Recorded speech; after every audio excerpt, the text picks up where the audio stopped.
Day. The following is a love story. However, it is not a traditional love story. This is the stuff of legend. Think Rachel and Ross, Antony and Cleopatra, or Bonnie and Clyde, minus the whole criminal activity and dying in a hail of bullets part. Channeling a similar storyline to It's a Wonderful Life, we are excited for the opportunity to follow our hero and heroine from the beginning of their relationship to the altar. Act 1, Scene 1, La Follette High School, 2004. Enter Lauren, our heroine, junior class president and star athlete who exudes leadership but is very quiet. Having never received anything less than an A, an obvious air of smartness surrounds her as she walks into AP Calculus class. I love school and projects. I can't wait to learn. Oh my. There he is. Okay, Lauren. You can do this. You can do it. Enter Brian, our hero, a handsome senior, and lead of the high school musical. A dashing smile flashes across his face, and kindness radiates from his eyes. He jokes with friends as he walks down the hall. Hi, Brian. Hey, your math book looks a little unhappy. It must have a lot of problems. Give it? Ha ha.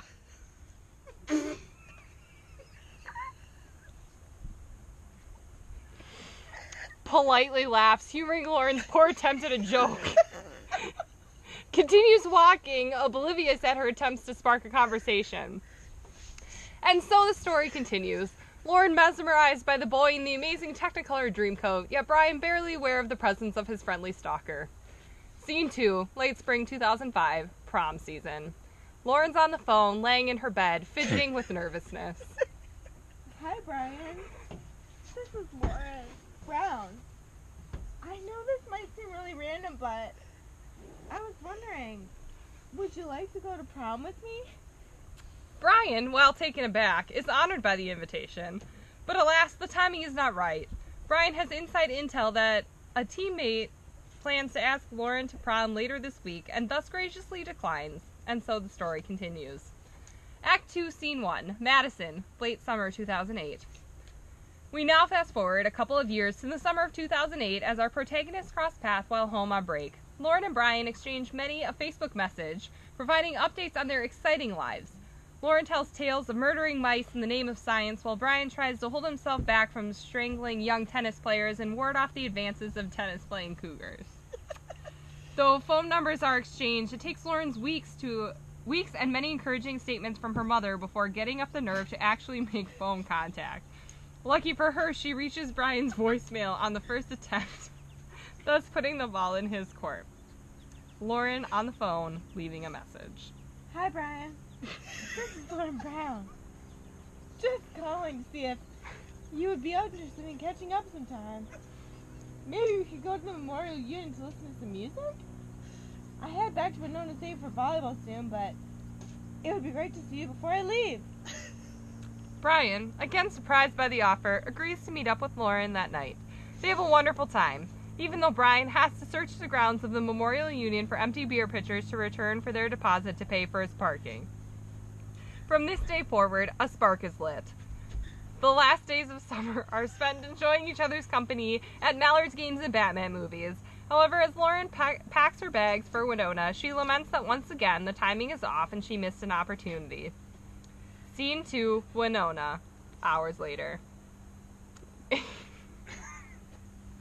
In Winona, Lauren unpacks her bags, kicking herself for not initiating contact with Brian earlier this summer.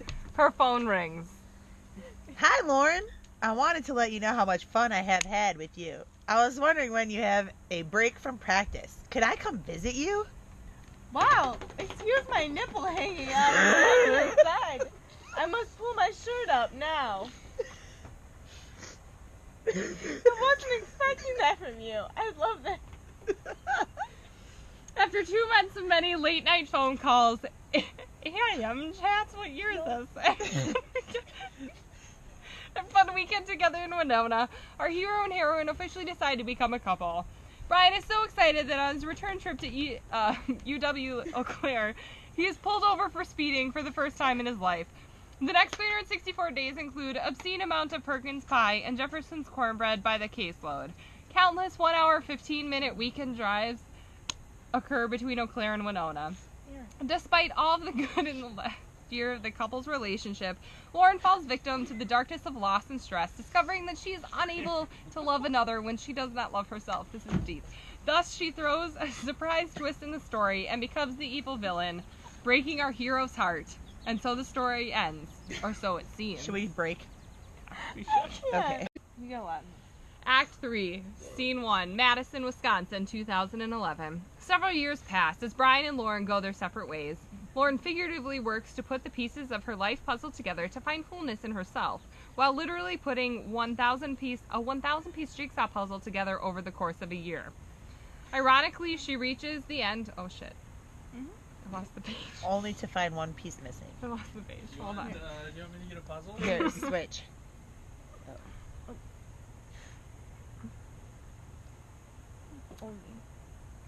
Only to find one piece missing. She thinks of Brian regretful, yet understanding that he has moved on to a new relationship. Foolishly thinking that someone else could fill the missing piece, she returns to Match.com, Christian Mingle, and even a speed dating event to test out the waters. She could have known that other guys, fondly remembered as Mr. Only Stare Don't Speak, The Hobbit, and The Pie Guy, while nice, did not match up to her first love. Lauren instead turns her focus to medical school, finding purpose in her faith and a call on her cell. And a call to heal. Sorry. Scene 2, Picnic Point, late winter 2013. As the years pass by, Lauren spends long days and nights in medical school library, relentlessly pursuing her career goals. Although always driven to serve others, she finds great purpose in this journey. But alas, she has no one to share it with. One day, Lauren finds herself at Picnic Point, escaping the library for an hour of solitude. In prayer.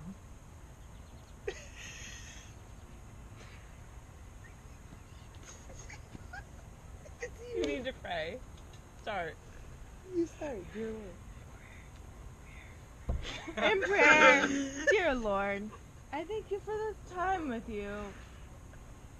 Uninterrupted in the glory of nature around us, please give me patience. I have heard you say, Fucking my I wine. know the plans I have had for you, plans to prosper and not to harm you, plans to give you in hope and future.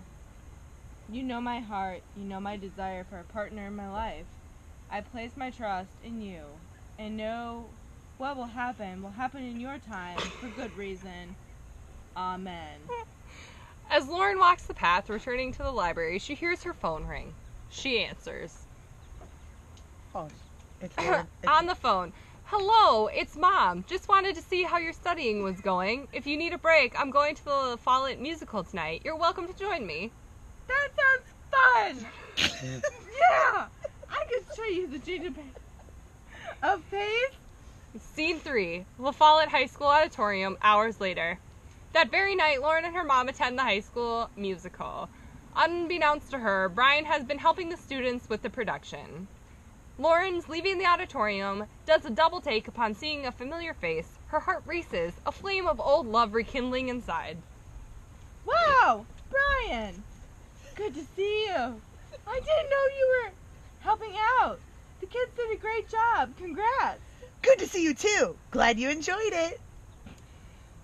Lauren returns home doing a happy dance after discovering Brian's Facebook status is single.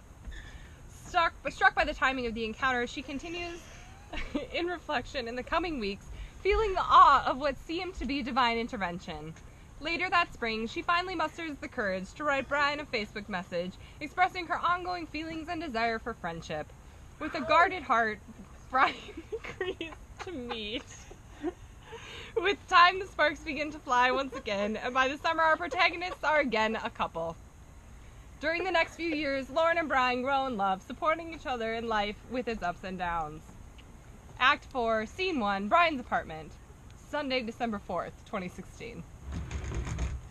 Bright-eyed and bushy-tailed for once. Bouncing on the side of the bed, a ring box weighs heavily in his pocket. Lauren, wake up, wake up. Let's go for a walk at Picnic Point. Rolling over in bed, unenthused, slightly annoyed that she is already awake on her one day to sleep in, she blinks open her eyes and glances out the window. What are you talking about? It's 7 a.m. and it's snowing, bad boy. It's beautiful. Let's go for a walk. Pretty please. I wanted to go yesterday, but you finished work late and didn't get to Madison until after dark. Again? It's 7 a.m. and it's snowing. I don't even have boots. Okay, fine. After church? Turning back over to sleep. Yes. Okay, I have some boots. Scene 2, picnic point. Hours later. Brian to himself. Wow, the snow sure is coming down. I need to make sure the ring box stays dry. I wonder if Lauren suspects anything. I mean, normally she is the one waiting on me. But that is not the case today. First, she is late coming from work. Then she wants to sleep. Then we run into family at Cottage Cafe. She keeps foiling my plans. It's almost time for the Packer game. Soon she'll have to go back home, and I won't even be able to do this thing today. I'll have to wait a whole nother week. To Lauren. Well, you've got your boots. It looks like there is hardly anyone here today. We'll almost have the place to ourselves. Ready to walk the point? Yeah! It's so gorgeous out here. Brian, after 5 minutes of walking. You know, this might be totally Disney, but Singing. do you want to build a snowman? Always ready for a project. No. Sure, that sounds like fun. The snow is perfect for packing. Looking around over the planners. Let's see. We'll need some space for arms, rocks for eyes. And do you think we can use some charcoal for the nose? After 5 minutes of building, looking at their masterpiece, Brian speaks. That worked out better than I thought it would. How about we keep walking? To himself. She still doesn't suspect a thing. After walking another 5 minutes, the two stop again to throw some snowballs in Lake Mendota for target practice. With the winner receiving a kiss from the loser. Brian is feeling a little nervous energy, but still totally in control. The two continue walking to the point. The weather is gray and snowy, hardly the picturesque view that highlights the Madison skyline regularly. We see a Clarence Abadi Angel Second Class from It's a Wonderful Life eye view of our two heroes talking at the edge of the shore, and Lauren gently helping Brian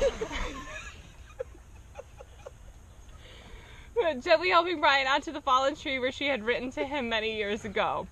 It was at this point that Brian hesitates, long enough that Lauren realizes she is freezing.